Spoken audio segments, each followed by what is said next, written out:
Good evening, everyone. And today's daily debate topic is one nation, one election, good or bad for Indian democracy? And Ira, and Paki would be going for the motion, and the judge, would be going against the motion. The format is 3 minutes of opening statements, and then we would have a question and answer round. So, the proposition here, you have 3 minutes. Start.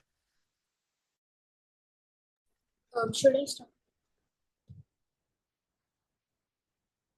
Good evening, all. Today, I rise to strongly support the motion.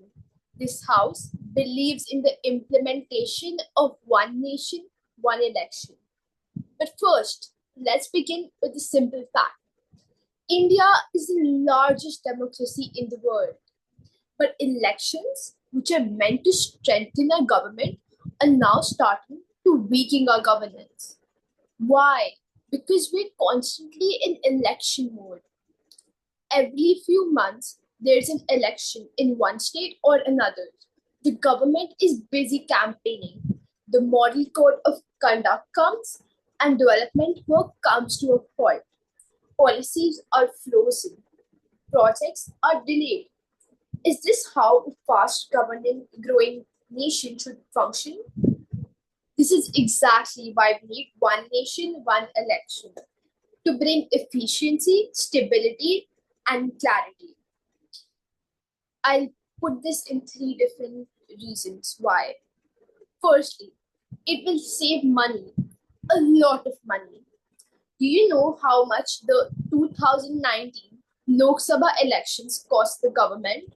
Over 60,000 crore rupees. Now add to that the cost of elections in every state, year after year after year. Holding elections together will reduce expenses, which means more money for schools, hospitals, and roads. Secondly, it will save time and energy.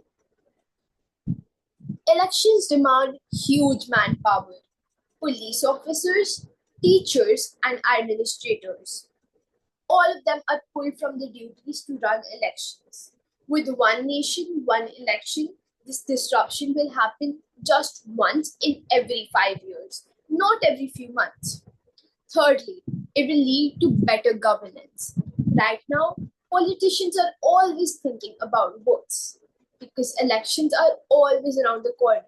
With simultaneous elections, they can focus on long term policies, not short term popularity. And let's not forget, this is not a new idea. Until 1967, India did have simultaneous elections. It worked then, so it can work now again with better planning, better technology, and better coordination. Yes, challenges still exist. But are we saying that we can send rockets to Mars but can't schedule elections together? Surely, a democracy as advanced as India can find solutions. In conclusion, one nation, one election is just not about convenience. It's about smart governments, stronger democracy, and more focused future. So let's support it and not stop it. Thank you.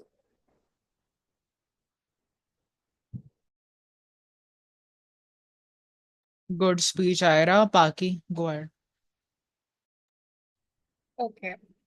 Today, I stand before you to passionately advocate for one of the most crucial electoral reforms in India's history: one nation, one election.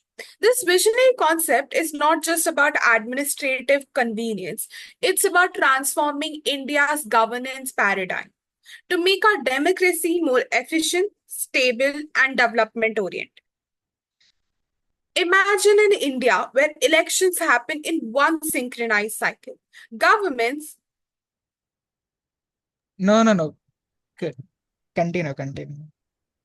okay, government gets 5 full years to deliver results. Development work continues uninterrupted. This isn't just imagination, it's entirely achievable. In fact, India successfully conducted a simultaneous election until 1967. If it has worked for them, then with today's technology and resources, we can make it work even better.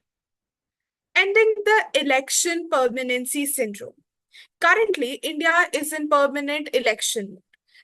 Some state goes to poll every few months. Model Code of Conduct halts development for more than 100 days every year. Government focus on short-term populism rather than long-term national building.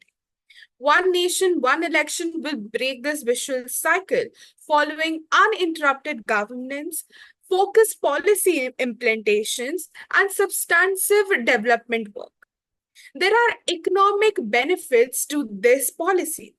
More than 60,000 crore was spent on 2019 elections, thousands of crores more on state elections every year.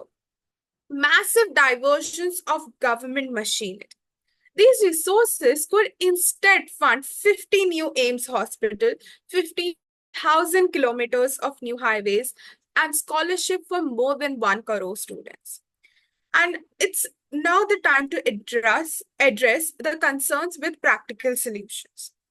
We propose a phased implementation, a constitutional safeguard for regional parties, and flexible mechanism for midterm elections. Those who are concerned about logistics, India successfully manages the world's largest elections. With EVMs and technology, we can scale up efficiently. And the global perspective. Many successful democracies follow this model. Sweden holds all elections on fixed dates, and South Africa conducts synchronized polls. Even the US has the most state elections with federal polls. If they can do it, then why can't the world's largest democracy? The choice is clear. One Conclude. nation, one election is not a policy. It's just a civilizational need for new India. Jai Hind. Okay, guys, I'm audible. Yes, hello.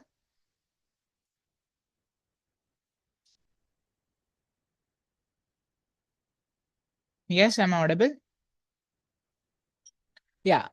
Just to remind you guys, Jayant would be also like debating, and he's in opposition. He would go after me, so at least he has some time for his speech. Okay, I'll start on my self count of 3, 2, 1. Let me begin with a simple question. How can the same shoe fit 28 different feet? Because that's exactly what one nation, one election tries to do.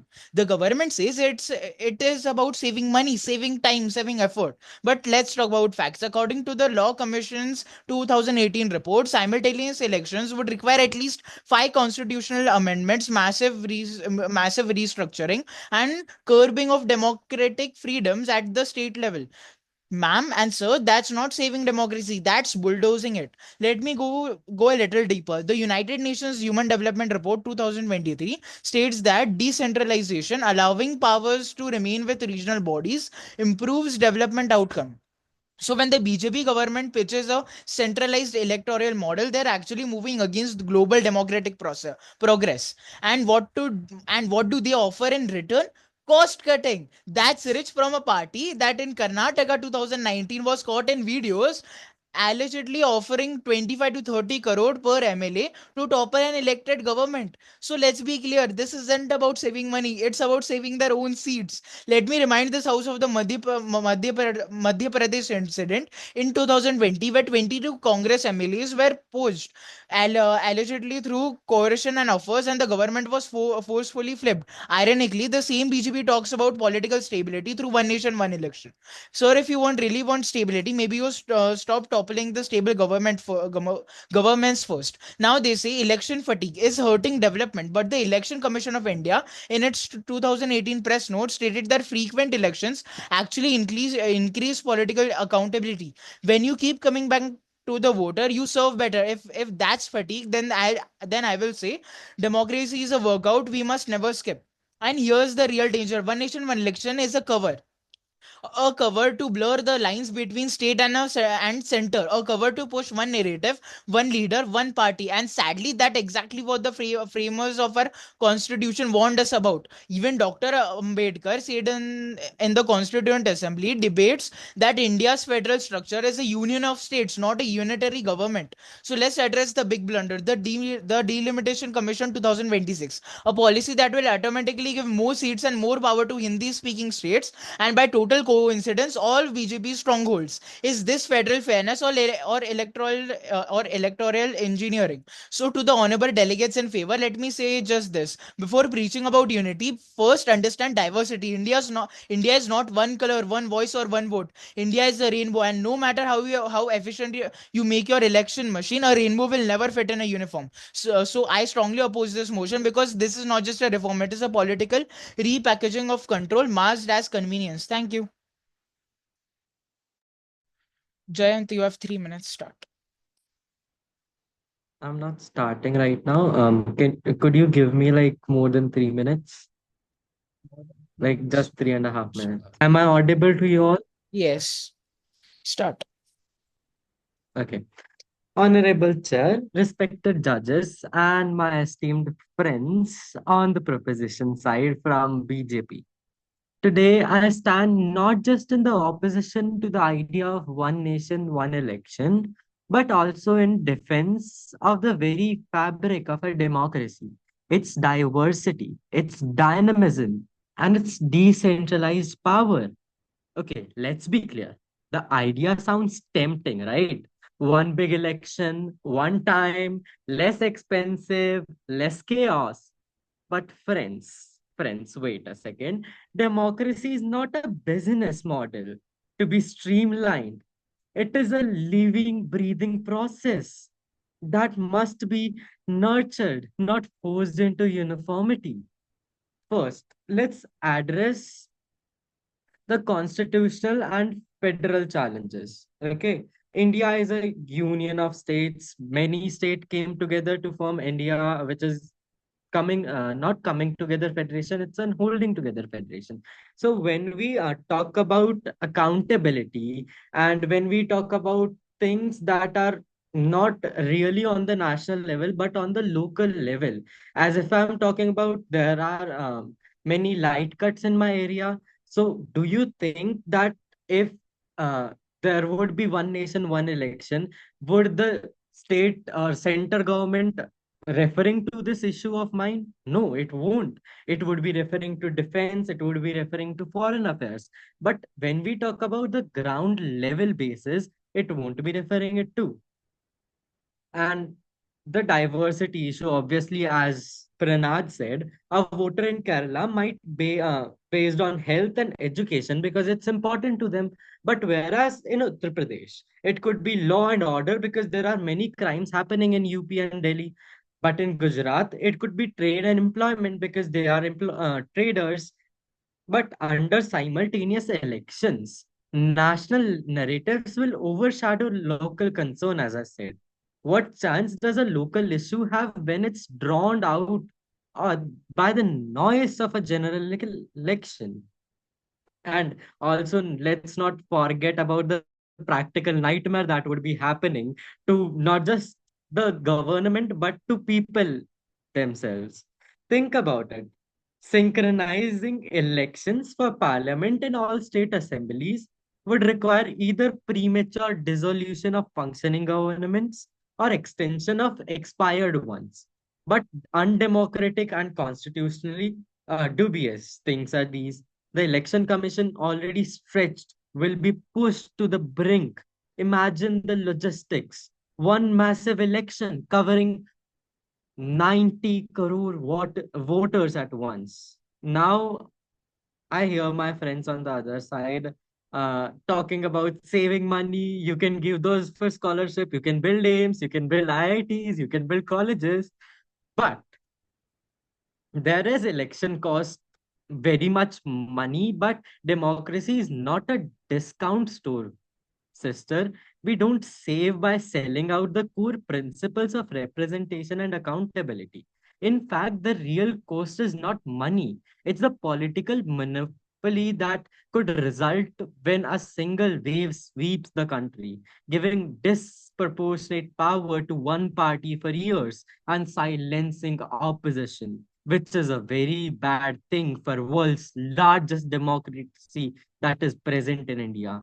And let me end by reminding you guys about this. Election are not interruptions in democracy. They are democracy. They give citizens voice, choice and the Jayant, power conclude. to make change course. One nation, one election? No, it's one nation, one mistake. Thank you for your prestigious time and listening me.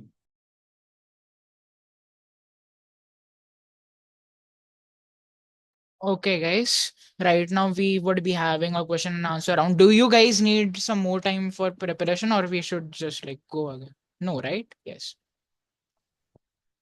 Jayant, did you speak something? Is owning your mic meant to speaking something without actually speaking? What? Okay, never mind. Listen. Okay, yes. Okay, proposition. Go ahead with your question. I have a question.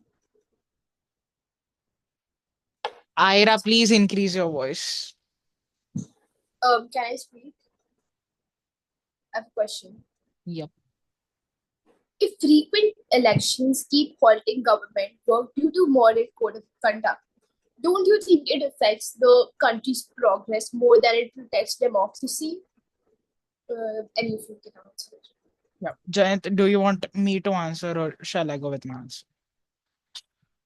You shall go with the answer, and if I think there's Okay. something to add upon it, I may add it. Okay, respectfully, that's a false narrative. According to the Election Commission of India and a report by PRS Legislative Research, only 1.5% of the governance time is affected due to the model code of conduct during state elections. So the idea that governments become paralyzed or like what is like losing etc, it is slowing down etc is false. Also if frequent elections slow down policy, how did the congress led UPA government roll out NREGA, RTI and the National Food Security Act while facing 9 major elections in 10 years? Let's not forget, it's not the election cycle slowing progress, it is your own habit of diverting funds, misusing central agencies during elections, and changing ministers every 6 months. That's slowing India down. Thank you.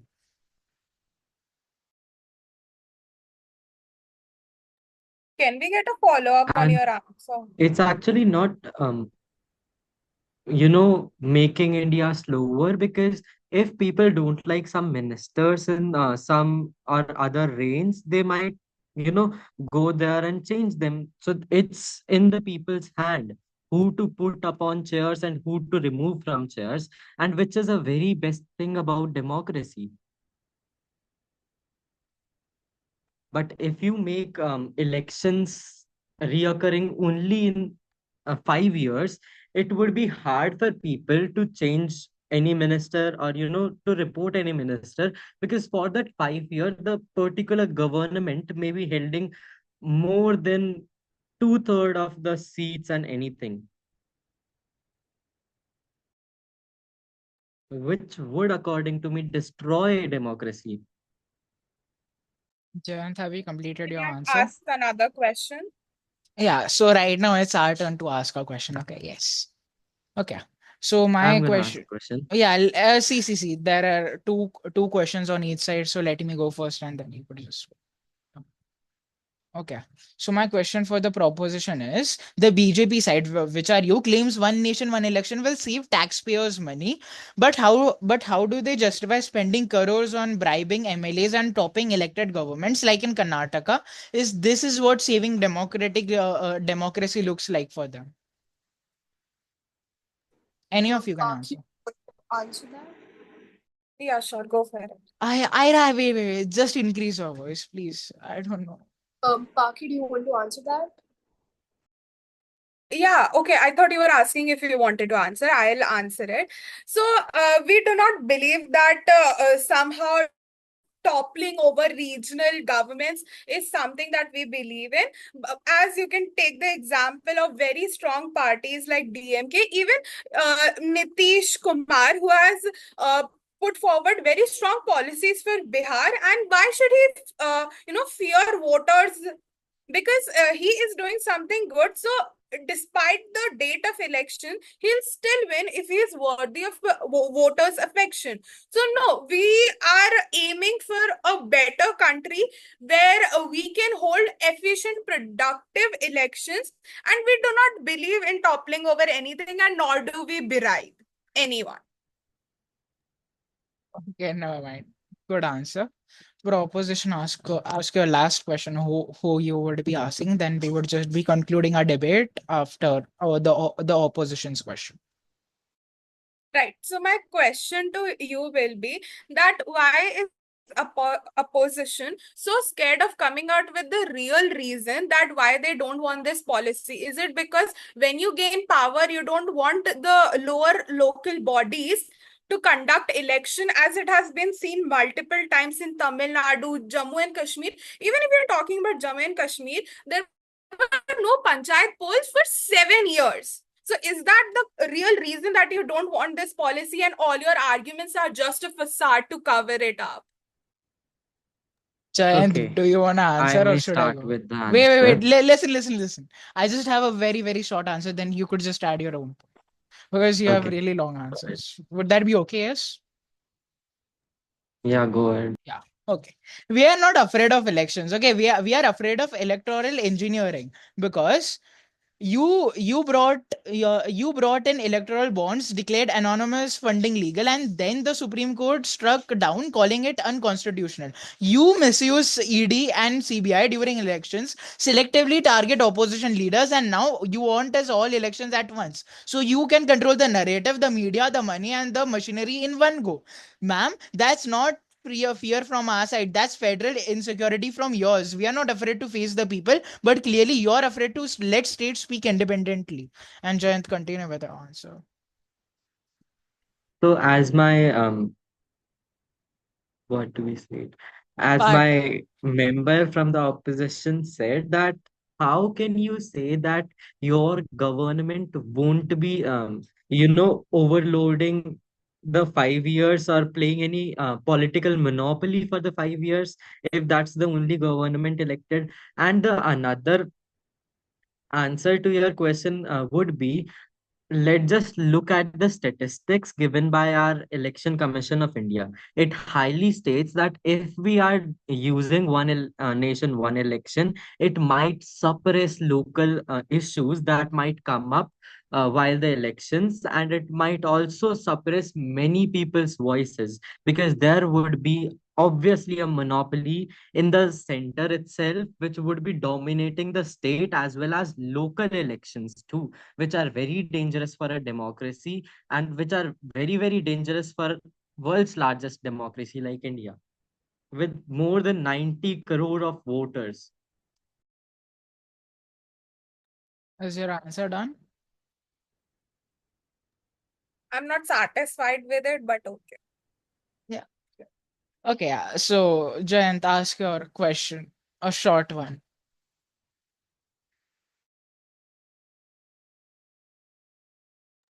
Jayant, What you there? did you just said? Yeah. Yeah. Go ahead. Okay. So my question would be,